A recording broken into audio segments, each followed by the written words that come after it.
Hi everyone, welcome to our channel MK Arts Paradise. நாம் இன்றைக்கி நம்ம கிளாஸில் என்ன ஸ்டிச் பார்க்க போகிறோம் அப்படின்னு பார்த்தீங்கன்னா சுகர் பீட்டில் லீஃப் ஃபில்லிங் ஸ்டிச் பார்க்க போகிறோம். ஃப்ளவர் லீஃப்ன்றது காமனாக எந்த ஒரு டிசைனுக்கும் நம்ம எடுத்துக்கக்கூடியது. ஸோ அப்போது ஃபஸ்ட்டு நம்ம இதில் லீஃப் எப்படி ஃபில் பண்ணுறதுன்றதை பார்ப்போம், என்னென்ன ஸ்டிச் இதுக்கு யூஸ் பண்ணுறோன்றதையும் பார்ப்போம். இதுக்கு அடுத்தது நம்ம ஃப்ளவர் ஃபில்லிங்கையும் பார்ப்போம். இப்போது ஃபஸ்ட்டு லீஃப் ஃபில்லிங்கை பார்ப்போம். இப்போ அதுக்கு நான் எடுத்துக்கிட்ட ஷேப்ஸ்ன்னு பார்த்தீங்கன்னா 4 ஷேப்ஸ் தான் முக்கியமான ஷேப்ஸில் எடுத்துருக்கேன். அதாவது 3 ஷேப்ஸ் எடுத்திருக்கேன், பட் 4 விதமாக நான் அதை தைச்சி காமிக்க போகிறேன். ஸோ அதுக்கு எனக்கு ஐ ஷேப்பு, இந்த லீஃப் ஷேப்லேயே இந்த எஸ் மாடலில் உள்ள அந்த லீஃப் ஷேப் எடுத்திருக்கிறேன். திலகம் 2 எடுத்திருக்கேன் லீஃபுக்காக. ஸோ இது ஒரு மெத்தடு, இது ஒரு மெத்தட் போடுறதுக்காக. இப்போ நம்ம என்ன பண்ணுறோன்னா அவுட்லைனை தைச்சிட்டு எடுத்துக்கிறோம். அவுட்லைனை மேலே இருக்கிற 2 ஷேப்புக்கு மட்டும் அவுட்லைன் போடணும். என்ன மெத்தட் போடுறோமோ அதை பொறுத்து தான் நம்ம ஷேப்ஸ் போடணுமா போட வேணாமா அப்படின்றத முடிவு பண்ணிக்கிறது. இப்போது அவுட்லைன் முடிச்சுட்டு நம்ம இதை கிராஸ் லோடு, அதாவது ஃப்ளாட் லோடில் கிராஸ் லோடு பண்ணுறோம். இது பார்த்திங்கன்னா எந்த அளவுக்கு நம்ம வளையுதோ அந்த அளவுக்கு நம்ம அதாவது இந்த கிராஸ் நம்ம இன்னும் கொஞ்சம் எக்ஸ்ட்ரா பீடு வச்சு இங்கே எடுத்தோம்னா இங்கே கேப் தெரிய ஆரம்பிச்சிடும். அதனால் எந்த அளவுக்கு ஸ்ட்ரைட் லைன் எடுக்கும்போது அது கரெக்டாக இருக்கோ அது வரைக்கும் மட்டும் பீடு எடுத்துக்கிறோம். திருப்ப ரிட்டன் மேலே போகிறோம், போயிட்டு ஒரு லாக் பண்ணிக்கிறோம்.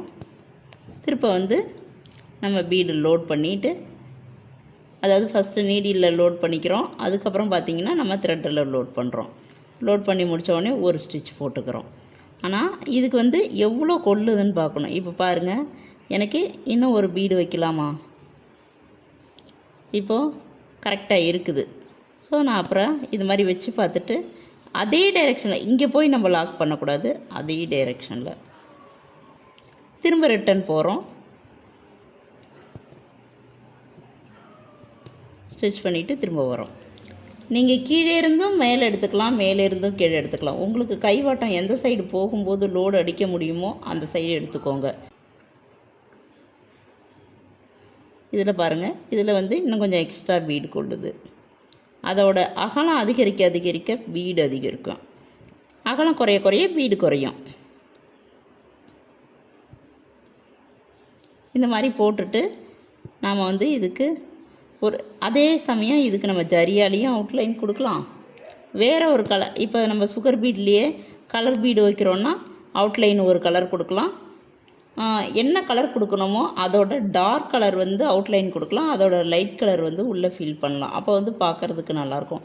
அப்படி இல்லைனா நீங்கள் கான்ட்ராஸ்ட் கலர்லேயும் யூஸ் பண்ணலாம். இல்லை எனக்கு கான்ட்ராஸ்ட் கலர் பிடிக்காது, சேம் கலர் தான் பிடிக்குன்றவங்க சேம் கலர்லேயும் நீங்கள் ஃபில் பண்ணிக்கலாம்.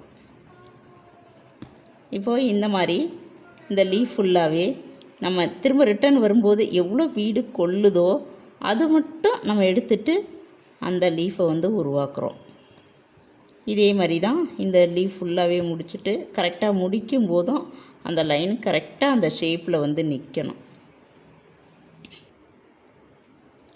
இப்போது இந்த ஐ ஷேப்பில் உள்ள லீஃப் நம்ம முடிச்சிட்டோம். இதுபோல் நம்ம ப்ளவுஸ் ஒர்க்லேயோ மற்ற டிசைன்ஸ்லேயோ குட்டி லீஃபாக வரும்போது நம்ம இந்த மாதிரி பண்ணால் தான் அது அழகாக இருக்கும், நீட்டாகவும் இருக்கும், தூக்கிட்டு வராமல் இருக்கும். நம்ம நீளமாக இருக்கிற ஷேப்ஸ் எல்லாம் இந்த மாதிரி பண்ணிட்டோம், லோடு பண்ணிட்டோம் தைக்காமல் அப்படின்னா அது ஃப்ரேம் விட்டு கழட்டும் போது அது தொலைன்னு இருக்கும், அந்தளவுக்கு ஸ்டிப்பாக நிற்காது, பார்க்கவும் அழகாக இருக்காது. அதனால் பெரிய ஷேப்ஸாக இருந்துச்சுன்னா நீங்கள் ஸ்டிச் பண்ணிவிடுங்க. சின்ன ஷேப்பாக இருந்துச்சு அப்படின்னா இந்த மாதிரி லோட் பண்ணிவிடுங்க. அதுக்கப்புறம் பார்த்திங்கன்னா இதுக்கு நம்ம ஜரி கொடுத்து அவுட்லைன் கொடுத்துட்டோம். இப்போ இந்த ஷேப்பில் உள்ள லீஃபை எப்படி நம்ம ஃபில் பண்ண போகிறோம் அப்படின்னு பார்த்திங்கன்னா, இதில் ஃபில் பண்ணுறது என்னவோ ஒரு ரெக்டாங்கிள் ஷேப்பில் தான் தெரியும். இங்கே பாருங்கள், இப்படி இப்படி தான் ஃபில் பண்ண போகிறோம். ஆனால் இந்த அவுட்லைனு தான் இந்த லுக்கை நமக்கு கொடுக்கும். ஸோ அவுட்லைனை நம்ம கரெக்டாக போடணும், ஷார்ப்பு கொடுத்து போடணும். இந்த பக்கம் சைடு மழங்கி அப்படி கர்வாக வரணும், வளைவாக வரணும், இந்த சைடு ஷார்ப்பாக வரணும். அது மாதிரி இந்த சைடு வளைவாக வரணும், இங்கே ஷார்ப்பாக வரணும். இப்போ நம்ம ஃபில் பண்ணுறோம் அப்படின்னா ஒன்று இந்த ஷார்ப்லேருந்து இது நோக்கி இப்படி இந்த கீழ் நோக்கி போய் நம்ம பண்ணணும்.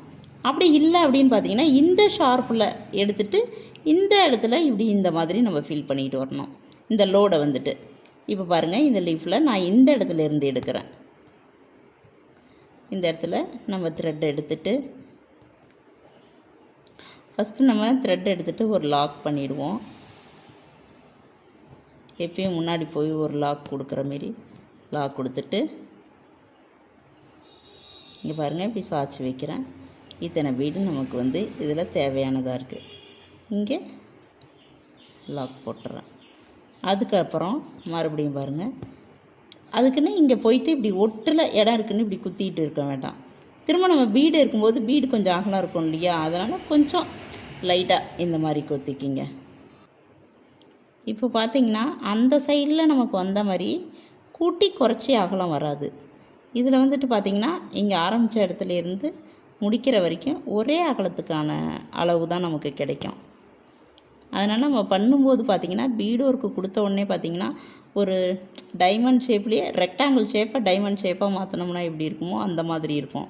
லீப் ஷேப் மாதிரி இருக்காது. ஆனால் நம்ம ஸ்டிச் பண்ணி முடிச்சுட்டு அவுட்லைன் கொடுத்ததுக்கப்புறம் அதோட ஷேப்போட அழகே உங்களுக்கு வந்துட்டு வரும். இதில் பாருங்கள் ஒரு பீடு எக்ஸ்ட்ரா இருக்குது. இப்போ அந்த ஒரு பீடு வந்து நான் எடுத்துடுறேன். எடுத்துகிட்டு தைச்சோன்னா நம்ம ஏன்னா எடுக்கும்போது நம்ம கணக்கு பார்த்து ஒவ்வொன்றா நம்ம எடுக்க மாட்டோம்.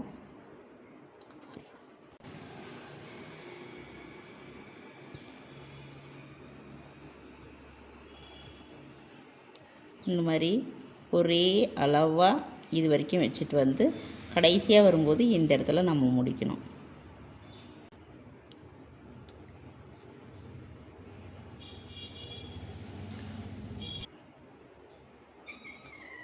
பாருங்கள், இந்த லாஸ்ட்டில் கரெக்டாக இந்த ஷார்ப்பில் அந்த ஷார்ப்பில் ஆரம்பித்து இந்த ஷார்ப்பில் முடிச்சிட்டோம். இதுக்கப்புறம் நம்ம வந்து எண்டு நாட் போட்டு இதை முடிச்சுட்டு திருப்ப என்ன பண்ணணுன்னா அவுட்லைன் வந்து கொடுக்கும்போது தான் நம்ம இதில் கொஞ்சம் கவனமாக கொடுக்கணும். என்னென்னு பார்த்தீங்கன்னா இந்த ஷார்ப்பும் வர இடத்துல எக்ஸ்ட்ரா ஒரு லாக் கொடுக்கணும். இந்த இடத்துலையும் ஏன்னா இதில் வந்து பார்த்திங்கன்னா ஒரே மாதிரி தான் இருக்கும். அதாவது ஒரு ரெக்டாங்கிளில் டைமண்ட் ஷேப்புக்கு லைட்டாக கிராஸாக சாய்ச்சோம்னா எப்படி இருக்கும், சாய் செவ்வகம் மாதிரி இருக்குது பாருங்கள். ஆனால் இந்த இடத்துல ஷார்ப் இருக்குது. ஆனால் நம்ம கொடுக்கும்போது இந்த இடத்துல லாக் பண்ணாமல் அப்படியே ஸ்டிச்சை வளைச்சிக்கிட்டு வரணும். இந்த பக்கமும் இந்த பக்கமும். அடுத்தது இந்த முனையும் மட்டும் எக்ஸ்ட்ரா ஒரு லாக் கொடுத்து நம்ம வெளில வரணும். அப்போ தான் அந்த ஸ்டிச் பண்ணும்போது அந்த நாம் போட்ட லீஃபோட ஷேப் வந்து உங்களுக்கு கிடைக்கும். அப்படி இல்லை அப்படின்னா அந்த ஷேப் வந்து உங்களுக்கு அக்யூரேட்டாக கிடைக்காது. இங்கே பாருங்கள், இந்த லாக் வந்துட்டு நமக்கு வெளியில் த்ரெட்டு தெரியுது. ஸோ அந்த த்ரெட்டை வந்து நம்ம உள்ளே இப்படி இழுத்து விட்டுக்குவோம். இதுக்கப்புறம் ஜரியால் அந்த ஷேப் எப்படி போடுறதுன்றதை காமிக்கிறேன். இப்போது நான் சொன்ன மாதிரியே இந்த அவுட்லைனில் பாருங்கள், நமக்கு இந்த சைடும் நமக்கு இருக்கிற மாதிரி இந்த சைடும் இருக்காது. ஆனால் இந்த ஷேப்பில் வந்து நம்ம போட கிடையாது. ஆனால் இந்த அவுட்லைன் கொடுத்து முடித்த உடனே நீங்கள் பாருங்கள், இந்த பீடு வரைக்கும் அந்த ஷேப்பில் மாறின மாதிரி இருக்கும் நமக்கு. ஏன் அப்படின்னா நம்ம அந்த அவுட்லைன் கொடுக்கும்போதே அது வந்து அழகாக அந்த மாதிரி ஷேப்பாக ஃபார்ம் ஆகிக்கும். அதனால தான் நம்ம வந்து இந்த இடத்துல வந்து அந்த கார்னரில் லாக் கொடுக்காம அப்படியே தைச்சிட்டு போயிடணும். இந்த கார்னரில் மட்டும்தான் நம்ம லாக் பண்ணணும், மற்ற எந்த கார்னரையும் லாக் பண்ணக்கூடாது. இந்த ஷேப்புக்கு இந்த மாதிரி தான் போடணும். அடுத்தது இன்னும் 2 லீஃப் இருக்குது. இந்த 2 லீஃபும் இன்னொரு 2 மெத்தடில் வந்து உங்களுக்கு போட்டு காமிக்கிறேன் பாருங்கள். இப்போ இந்த 2 லீஃபில் இந்த லீஃப் ஃபஸ்ட்டு போட போகிறோம். இது வந்து என்ன பேஸில் போட போகிறோம் அப்படின்னு பார்த்தீங்கன்னா இதுவும் ஃப்ளாட் லோடு தான். பட் அதை என்ன ஸ்டிச்சு பேஸ் பண்ணி நம்ம போட போகிறோம் அப்படின்னு பார்த்தீங்கன்னா ஃப்ளை ஸ்டிச்சு யூஸ் பண்ணி நம்ம இந்த ஃப்ளாட் லோடை போட போகிறோம். இந்த லீஃபை வந்து ஃபில் பண்ண போகிறோம் லீஃப் ஃபில்லிங்கில். அதுக்கு வந்து நம்ம அவுட்லைன் தைக்கக்கூடாது. தைக்காமல் போடும்போது தான் அது அழகாக இருக்கும். தைச்சதுக்கப்புறமும் நம்ம போட தேவையில்லை. இப்படி இருக்கும்போதே பார்க்க அழகாக தான் இருக்கும். இப்போ பாருங்கள், இந்த இடத்துல நான் எடுக்கிறேன். இந்த இடத்துல எடுத்துட்டு வரேன். இந்த இடத்துல நான் எடுத்துக்கிறேன். ஃபஸ்ட்டு எடுக்கும்போது இங்கே எடுத்துக்கிறேன். உச்சியிலேருந்து கீழே வந்து லோட் பண்ணி எடுத்துக்கிறேன். ஏன்னா லீஃப் ஃபில்லிங்கில் வந்து சென்டரில் நம்ம மேக்ஸிமம் போட மாட்டோம், சைடு 2 சைடு போடுவோம். ஸோ லீஃபுன்றதுனால இதோட சென்டரில் போட்டால் தான் அந்த ஷார்ப்னஸ் கிடைக்கும். ஸோ அதனால் இதில் வந்து நம்ம சென்டரில் போடுறோம். ஃபஸ்ட்டு சென்டர் பீடு மட்டும் கொஞ்சம் அதிகமாக இருக்கும், மற்ற சைடில் வர்றதெல்லாம் நமக்கு குறைச்சி தான் வரும். இப்போ பாருங்கள், இன்னும் ஒரு ஒத்த பீடு எடுத்தால் கரெக்டாக இருக்கும் எனக்கு.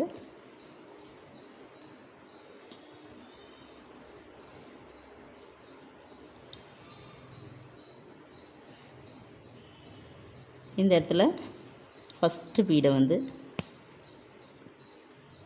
ஸ்டிச் பண்ணிக்கிறேன். ஸ்டிச் பண்ணிவிட்டு ஒரு லாக் பண்ணிக்கிறேன். அதுக்கப்புறம் ரிட்டன் வரேன். நம்ம ஃப்ளாட் லோடில் இப்படி தானே போடுவோம். அந்த ஃப்ளாட் லோட ஃப்ளை ஸ்டிச்சிங் அப்படின்றது என்ன, இதோட சென்டர் லைனில் இந்த சைடு ஒன்று இந்த சைடு ஒன்று மாற்றி மாற்றி போடணும். ஆனால் லாக் வந்து சென்டரில் போடணும். லாக்கை வந்து சைடில் போட்டோம்னா அது ஃபிஷ் போனாக மாறிடும். லாக் வந்து சென்டரில் போட்டோம்னா அது வந்து ஃப்ளை ஸ்டிச்சாக மாறிடும். ஸோ நம்ம ஃப்ளை ஸ்டிச் மெத்தடில் ஃப்ளாட் லோட லீஃப் ஃபில்லிங்க்குக்காக யூஸ் பண்ணுறோம். இப்போ இது வந்து இங்கே வந்துட்டு திரும்ப ரிட்டன் போகும்போது தான் நம்ம பீடு எடுக்கணும். இங்கே பாருங்கள், லாக் பண்ணிக்கிறேன். அதாவது அவுட்லைனில் நமக்கு கரெக்டாக முடிகிற இடத்துல நம்ம அவுட்லைனை வந்து இது மாதிரி மொத்தமாக இல்லாத கரெக்டாக நம்ம போட்டிருந்தோம்னா, மெலீஸாக போட்டிருந்தோம்னா அவுட்லைனோட உள் சைடு ஸ்டிச்சும் வெளி சைடு லாக்கும் நம்ம போட்டுக்கலாம். இப்போ நான் வந்து கிளாஸ் மார்க்கரால் வரைஞ்சதுனால கொஞ்சம் மொத்தமாக இருக்குது. சில டைமில் நம்ம ஃப்ரீ ஹேண்டாக வரைகிறதுனால அந்த லீஃப் வந்து கரெக்டான ஷேப் வரலன்னா அதை கரெக்ஷன் பண்ணுறதுனால அந்த ஒரு திக்னஸ் வந்து அதிகரிச்சிடுது. இப்போ பாருங்கள், இங்கேருந்து நான் வைக்கிறேன், எனக்கு இன்னும் கீழே போகணும். ஸோ அந்த கீழே போகிற வரைக்கும் எத்தனை பீடு நமக்கு கொள்ளுதோ அத்தனை பீடு வந்து திரும்ப நம்ம எடுத்துக்கணும். ஆட் பண்ணி போடும்போது தான் அது வந்து கரெக்டான ஷேப்பில் உட்காரும். அதுபோல் நிறையா நமக்கு பார்த்திங்கன்னா சில ஆர்டரில் நம்ம வாங்குகிற பீடு வந்துட்டு கரெக்டாக 1 or 2 பீடு இல்லைன்னா மிஞ்சி போனால் சும்மா கொஞ்சம் தான் நமக்கு வந்து வேஸ்டேஜ் ஆகும். ஆனால் ஒரு சில பீடில் பார்த்திங்கன்னா நமக்கு நிறையவே வேஸ்ட் ஆகும். இப்போ ஒரு 100 கிராம் எடுக்கிறோன்னா அதில் ஒரு 10 கிராமாவது வேஸ்ட் ஆகும். ஸோ இந்த சைடு நம்ம வரும்போது பார்த்திங்கன்னா ஒரு ஸ்டிச்சு ஒரு லாக்கு அவுட்லைனில் பண்ணிவிட்டு இங்கேருந்து ரிட்டன் போகும்போது தான் நம்ம லோட் பண்ணணும்.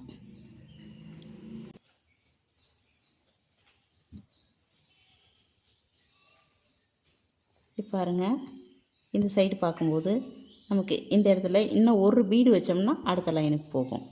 ஸோ இன்னும் ஒரு பீடு வச்சுட்டு நம்ம காமிப்போம்.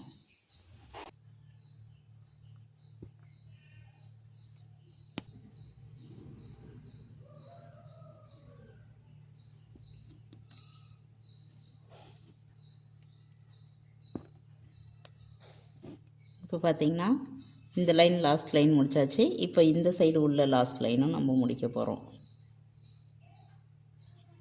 இதில் வந்து பார்த்திங்கன்னா ஃபுல் பீடு நமக்கு வராது. எவ்வளோ கொள்ளுதோ அந்த அளவுக்கு மட்டும் வச்சுட்டு நாம் அதோட லீஃபை வந்து முடிச்சுக்கலாம்.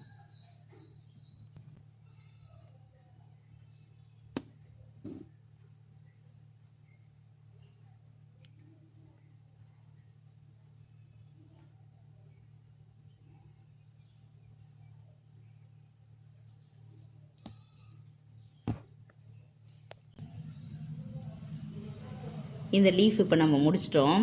இதில் இன்னொரு விஷயம் பாருங்கள், இந்த லீஃப் மாதிரி இன்னும் கொஞ்சம் இந்த மாதிரி கொஞ்சம் பஃப்னு இருக்கிற மாதிரி, இந்த சைடு பஃப்னு இருக்கிற மாதிரி அந்த லீஃப் போட்டோம் அப்படின்னா இந்த மெத்தடுக்கு வந்து கரெக்டாக மேட்ச் ஆகும். இது பார்த்திங்கன்னா ரொம்ப அப்படியே மெலீஸாக போகிற மாதிரி இருக்குது பாருங்கள். உங்களுக்கு மெலீஸாக வேணும்னா இந்த ஷேப் போட்டுங்க. இன்னும் கொஞ்சம் இந்த அளவுக்கு வந்துட்டு இப்படி வர மாதிரி உங்களுக்கு அழகாக பஃப்னு இருக்கிற மாதிரி அந்த இலை வேணும்னு நினச்சிங்கன்னா இந்த மாதிரி இன்னும் கொஞ்சம் இப்படி குண்டு எடுத்து இந்த ஷார்ப்பு கொஞ்சம் குறைச்சிட்டு போட்டிங்கன்னா கரெக்டாக அந்த ஷேப் வந்துடும் உங்களுக்கு. இப்போது இந்த லீஃப் முடிஞ்சிடுச்சு. இப்போ இதில் முக்கியமான 4 ஷேப்ஸில் 3 ஷேப்ஸ் வந்து நான் உங்களுக்கு போட்டு காமிச்சிட்டேன். இப்போ 4வது ஷேப் வந்து இந்த லீஃப் ஃபில்லிங்கில் காமிக்கிறேன் பாருங்கள்.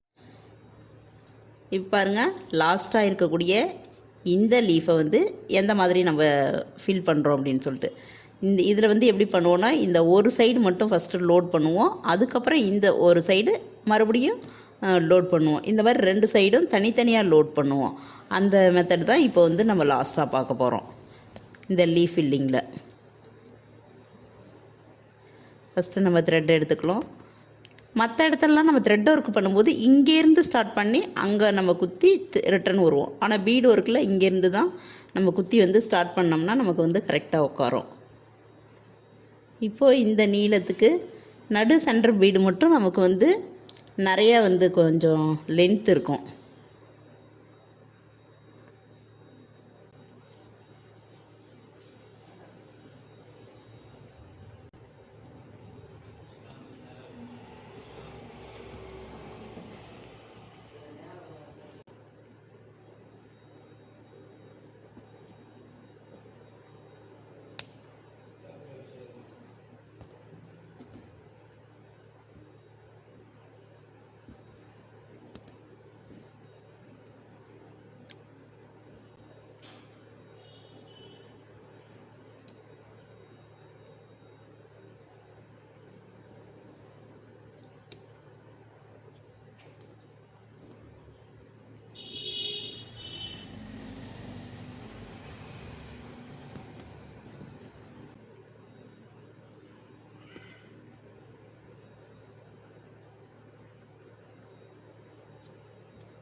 இப்போது இங்கே வரும்போது இன்ன வரைக்கும் நீளமாக வச்சுட்டு வந்தது இப்போ கொஞ்சம் குறைச்சி விடு வரணும்.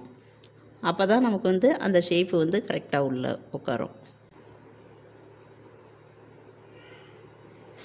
இப்போது இந்த இடத்துல நமக்கு இன்னும் ஒரு பீடு வேணும். அந்த ஒரு பீடும் ஆட் பண்ணி நம்ம வைக்கும்போது இந்த ஏரியா வரைக்கும். அடுத்தது பார்த்திங்கன்னா இன்னும் இந்த இடம் மட்டும் நமக்கு போதும்.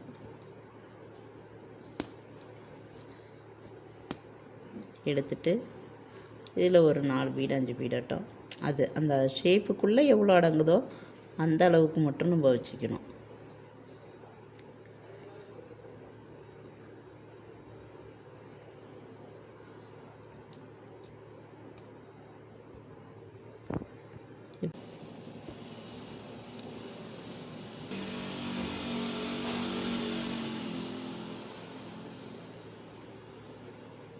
இப்போ அந்த ஷேப்பு வந்து குறைஞ்சி விடுவது. இப்போ இந்த இடத்துல லாக் பண்ணிவிட்டு எண்டு நட் போட்டுக்கிறோம்.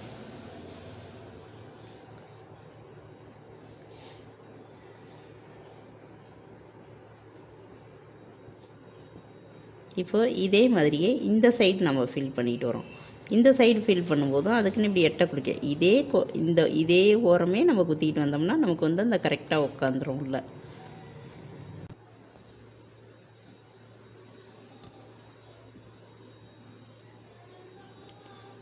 இப்போ பாருங்கள், நான் ரிட்டன் போய் நூல் எடுத்துகிட்டு வரணும். ஆனால் இப்படி ரிட்டன் போகும்போது பாருங்கள், நம்ம இந்த மாதிரி கொஞ்சம் ஸ்ட்ரைட்டாக இப்படி வந்துச்சுன்னா நம்ம ரிட்டனில் போகும்போது கரெக்டாக வந்துடும். இப்படி கொஞ்சம் லைட்டாக வளைஞ்சி வரும்போது என்ன ஆகும்னா, நம்ம இப்படி அடுத்தது எடுக்கும்போது இந்த பீடோட லைன் மேலே தான் இந்த நூல் வந்து போகும். ஸோ அப்போ அதை அவாய்ட் பண்ணுறதுக்காக நம்ம என்ன பண்ணலான்னா, இந்த இடத்துல லாக் போட்டுட்டோம். பட் இருந்தாலும் இன்னொரு லாக் வந்து இப்படி கிராஸாக சைடில் கொஞ்சம் போட்டுட்டு இப்போ நீங்கள் போனீங்கன்னா உங்களுக்கு வந்து அந்த லாக் வந்து திருப்பி அந்த லைனில் நம்ம போகும்போது அந்த ஃபஸ்ட்டு போட்ட பீடோட லைன் மேலே இந்த லைன் வந்து நூல் ஏறாது. இப்போ பார்த்திங்கன்னா கரெக்டாக வந்துடும். இது பிரச்சனை கிடையாது. ஏன்னா இது தெரியாது. நம்ம பீடு வந்து கோர்த்துட்டோம் அப்படின்னா அந்த கோர்த்த லைன் வந்து அதை மறைச்சிக்கும். அதனால் அந்த மாதிரி வர இடத்துல உங்களுக்கு என்ன பண்ணணும்னு தெரியல அப்படின்னா இந்த மாதிரி யூஸ் பண்ணுங்கள். சைடில் ஒரு எக்ஸ்ட்ரா ஒரு செயின் நீங்கள் போட்டு கீழே இறக்கிட்டு அதுக்கப்புறமாட்டு நீங்கள் அதில் வந்து அடுத்த லைனுக்கு நீங்கள் கொண்டு போனீங்கன்னா அது வந்து கரெக்டாக இருக்கும். அவருங்க இப்படி எடுத்துகிட்டு போகலாம். அப்படிக்கு பதிலாக இங்கே பாருங்கள், இப்படி எக்ஸ்ட்ரா ஒரு இது போட்டுட்டு நீங்கள் அதுக்கப்புறமேட்டு நீங்கள் அதில் எடுத்துகிட்டு போனீங்கன்னா அந்த லைன் வந்து முதல் லைனில் இடிக்காத நமக்கு கிடைக்கும். இந்த மாதிரி பண்ணிட்டோம்னா அடுத்த அந்த லைன் திரும்பியெல்லாம் ஃபீல் பண்ண வேணாம். முன்ன சொன்ன மாதிரி அடுத்த லைன் போடும்போது அந்த லைன் மேலே மறைச்சிடும். அந்த த்ரெட்டு நமக்கு தெரியாது நம்ம கொண்டு போகிறது. அந்த மாதிரி எடுத்துக்கோங்க.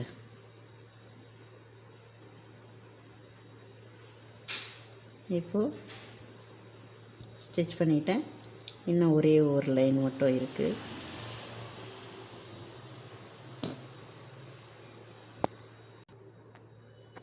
இப்போது இந்த லாஸ்ட் லைனில் லாஸ்ட்டாக எவ்வளோ கொள்ளுதோ அவ்வளோ மட்டும் பீட்டு வச்சு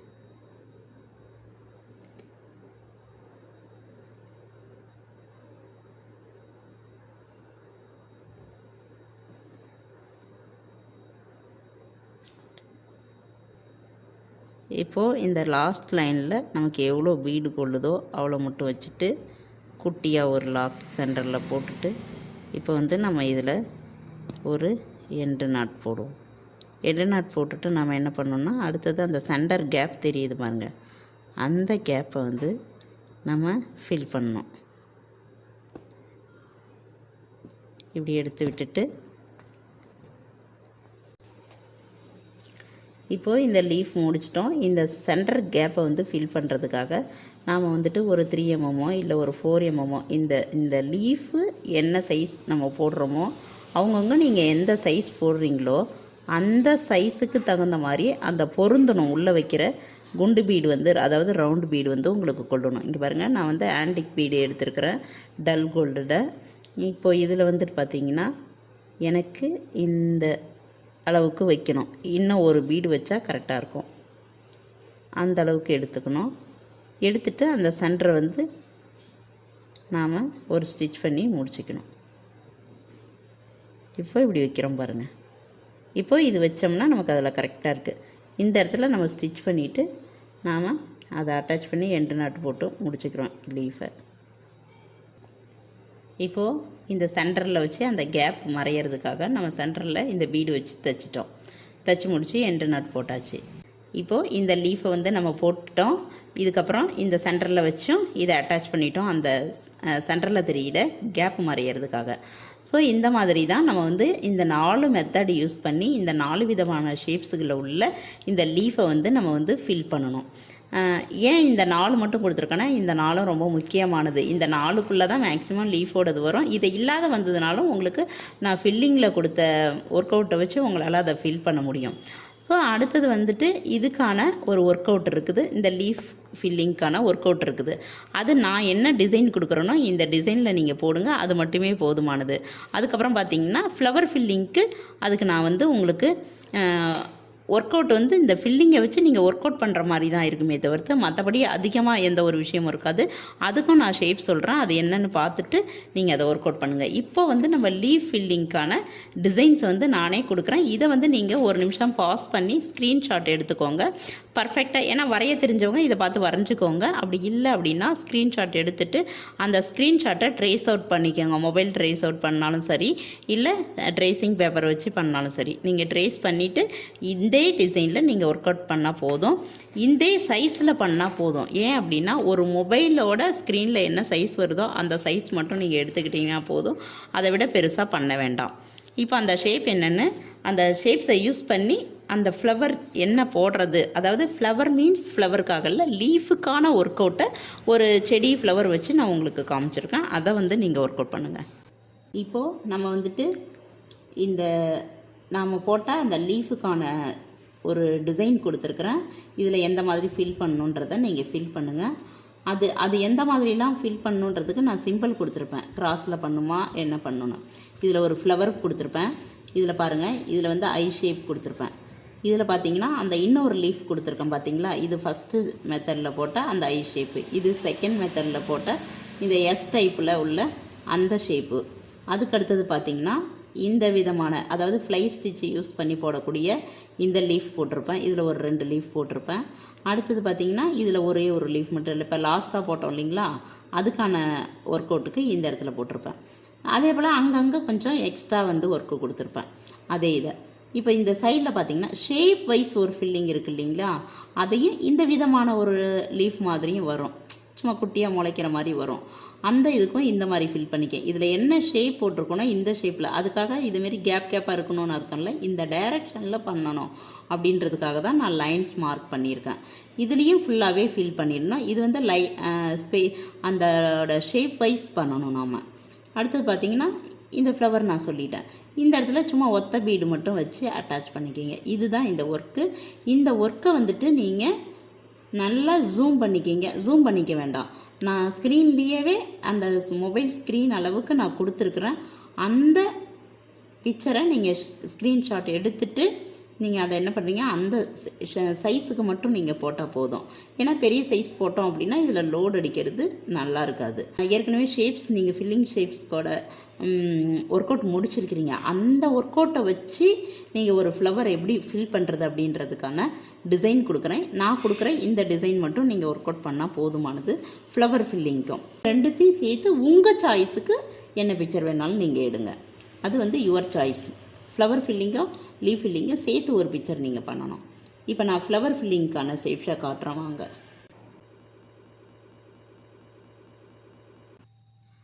இப்போது நம்ம வந்து ஷேப்பில் பார்த்தீங்கன்னா அந்த உங்களுக்கு வந்து ஃபில்லிங் ஸ்டிச் அப்படின்றதுல வந்து நான் என்ன கொடுத்துருப்பேன், சுகர் பீட் ஃபில்லிங் ஸ்டிச்சில் ஒரு 3 மெத்தட் கொடுத்துருப்பேன். என்ன மெத்தடு, ஸ்ட்ரைட்டாக நேராக வந்து ஃபில் பண்ணுறது எப்படி, அதே சமயம் கிராஸாக ஃபில் பண்ணுறது எப்படி, ஷேப் வைஸ் ஃபில் பண்ணுறது எப்படின்னு சொல்லிட்டு உங்களுக்கு நான் கொடுத்துருப்பேன். அந்த மெத்தட் யூஸ் பண்ணி நான் இங்கே கொடுத்துருக்க 3 ஃப்ளவரையும் நீங்கள் வந்து ஃபில் பண்ணணும். ஃபஸ்ட்டு மெத்தட் வந்து ஸ்ட்ரைட் லைனு, இந்த மாதிரி ஒரு ஃப்ளவர் வரைஞ்சிக்கோங்க. இந்த மாதிரி உள்ள வட்டம் போட்டுக்கோங்க. கொஞ்சம் லைட்டாக ஒரு நூல் அளவுக்கு, ஒரு 2 நூல் அளவுக்கு கேப்பு விட்டுக்குங்க. ஏன்னா சுகர் பீடு இதில் அவுட்லைன் நீங்கள் கொடுக்கும்போது இதில் கலர் பீடு யூஸ் பண்ணுங்கள். அவுட்லைன் வந்து இப்போ ஒரு பிங்க் கலர் எடுக்கிறீங்க ஃப்ளவருக்கு, இல்லை ஒரு ரெட் கலர் எடுக்கிறீங்க அப்படின்னா இந்த அவுட்லைனை ஃபஸ்ட்டு கொடுத்துருங்க. அது வந்து நல்ல டார்க் ரெட்டு கொடுங்க. இப்போ ரெட் எடுத்துக்கிறோம் அப்படின்னா இதில் இந்த அவுட்லைனை வந்து டார்க் ரெட் எடுத்துக்கோங்க. இதுக்குள்ளே ஃபில் பண்ணுற கலரை வந்து ரொம்ப லைட் கலரான ஒரு ரெட் கலர் கொடுங்க. இல்லை ஆரஞ்சில் கொடுக்குறீங்களா, இங்கே டார்க் கலர் கொடுங்க, உள்ள லைட் கலர் ரொம்ப லைட் கலராக கொடுங்க. அதே ஆரஞ்சு அந்த மாதிரி கொடுக்கும்போது உங்களுக்கு வந்துட்டு ஒரே மாதிரி இல்லாமல் கொஞ்சம் ஷேட் அடித்த மாதிரி அவுட்லைனும் தெரியும், ஃப்ளவர் ஃபில்லிங்கும் தெரியும். இதே சேம் கலராக ஒரே கலர்லேயே இந்த அவுட்லைனும் கொடுக்குறீங்க, இதையும் ஃபில் பண்ணுறீங்க அப்படின்னா இங்கே நான் கோடு போட்டிருக்கேன் அதனால் தனித்தனியாக தெரியுது. ஆனால் நீங்கள் ஃபில் பண்ணும்போது இந்த பீடு இந்த பீடு இந்த இதில் நீங்கள் பண்ணுறீங்க, அடுத்தது இந்த பெட்டல்ஸுக்கு பீடு பண்ணுறீங்க, அவுட்லைன் கொடுக்குறீங்க அப்படின்னா இது ரெண்டும் ஒரே மாதிரி பக்கத்தில் தெரியும். ஸோ சேம் கலர் கொடுத்தீங்க அப்படின்னா மொழிவி வச்ச மாதிரி ஆகிடும். நீங்கள் ஃபில் பண்ணி முடித்ததுக்கப்புறம் இந்த எந்த ஒவ்வொரு தனித்தனி பெட்டல்ஸுமே தனித்தனி ஷேப்பாக உங்களுக்கு தெரியாது, எல்லாமே ஒட்டுக்காக வச்சு மொழிவி வச்ச மாதிரி தெரியும். இந்த ஓரம் மட்டும்தான் உங்களுக்கு தெரியும். ஸோ அதனால தான் சொல்கிறேன், நீங்கள் வந்து டபுள் கலர் யூஸ் பண்ணி நீங்கள் அது மாதிரி யூஸ் பண்ணுங்கள். இது வந்து ஸ்ட்ரைட் லைனுக்காக யூஸ் பண்ணுங்கள். அடுத்தது கிராஸ் லைன் ஃபில்லிங்காக சுகர் பீடுக்கு வந்து இந்த ஃப்ளவர் யூஸ் பண்ணுங்கள். இது வந்து குட்டியாக ஸ்மால் சைஸில் ஒரு ஃப்ளவர் இருக்கும். அதில் வந்துட்டு பார்த்தீங்களா இதில் வந்து ஐ ஷேப் இருக்கும். இந்த ஐ ஷேப்பில் கிராஸில் வந்து ஃபில் பண்ணுங்கள். இதுக்கும் அதே மாதிரி தான் நீங்கள் அவுட்லைன் வந்துட்டு சுகர் பீடுக்கு, அதாவது கோல்டு கலர் கூட கொடுத்துட்டு உள்ள கலர் பீடு கூட நீங்கள் கொடுக்கலாம். ஆனால் அது அந்த அவ்வளோக்கு கோல்டை கூட மற்ற கலர் பீடு சேர்த்திங்க அப்படின்னா அது அவ்வளோவா நல்லா இருக்காது. ஸோ அதனால் என்ன பண்ணுறீங்கன்னா நீங்கள் கலர் பீடு யூஸ் பண்ணும்போது இந்த கலருக்கு தகுந்த மாதிரி நீங்கள் நான் சொன்ன மாதிரி டார்க்கு லைட் கலர் 2 கலர் எடுத்துகிட்டு நீங்கள் அந்த மாதிரி பண்ணிங்கன்னா நல்லாயிருக்கும். அடுத்தது 3வது மெத்தடில் யூஸ் பண்ணக்கூடிய ஷேப் வைஸ் ஃபில்லிங் அப்படின்றத எடுத்துக்கிட்டிங்கன்னா இந்த ஃப்ளவர் யூஸ் பண்ணுங்கள். இதில் நான் எப்படி கோடு போட்டிருக்கேன்னா இந்த மாதிரி ஃபில் பண்ணணும். ஆனால் அடியில் இருக்கிற துணியோட கலர் எக்காரணத்தை கொண்டு தெரியக்கூடாது, அந்தளவுக்கு நெருக்கமாக ஃபில் பண்ணியிருக்கணும். இந்த கொடி, இந்த காம்பு, இது எல்லாமே வந்து ஒரே ஒரு லைனில் மட்டும் போட்டால் போதும். இதுக்கெல்லாம் எதுவும் ஃபில் பண்ணுறது கிடையாது, ஃபில் பண்ணவும் வராது அது. இப்போது இந்த 3 ஃப்ளவரையும் 3 மெத்தடை யூஸ் பண்ணி நீங்களே ஃபில் பண்ணுறீங்க. ஏன்னா இது எல்லா ஷேப்புமே உங்களுக்கு ஆல்ரெடி பழக்கி விட்டுட்டேன். நீங்கள் இதை வந்து வட்ட ஷேப்பில் பழகிருப்பீங்க, அதை சும்மா ஜஸ்ட் இந்த ஷேப் நான் என்ன ஷேப்பில் கொடுத்துருக்கோன்னு இதை வட்டம் ஆக்கிடாதீங்க. இப்படி கொடுத்தா தான் உங்களுக்கு வந்து ஸ்ட்ரைட்டாக ஃபில் பண்ணுறதுக்கு நல்லாயிருக்கும். அது மாதிரி இந்த பெட்டல்ஸில் ஃபில் பண்ணும்போது சென்டரை ஃபஸ்ட்டு ஃபில் பண்ணிவிட்டு சென்டர் லைன் பண்ணிவிட்டு இந்த ஒரு சைடு பண்ணிவிட்டு அதுக்கப்புறம் இந்த சைடு பண்ணுங்கள். அப்போ தான் அது வந்து பர்ஃபெக்டாக அழகாக இருக்கும். இதுக்கப்புறம் இந்த 2க்கும் ஃப்ளவர் ஃபில்லிங், லீஃப் ஃபில்லிங், இது 2க்கும் நீங்கள் புதுசாக ஒரு எப்படி சொல்கிறதுனா A4 சைஸ் ஷீட்டோட பாதி சைஸ் இருக்கிற அளவுக்கு நீங்கள் ஒரு பிக்சரை சூஸ் பண்ணி போடலாம். Okay, thank you.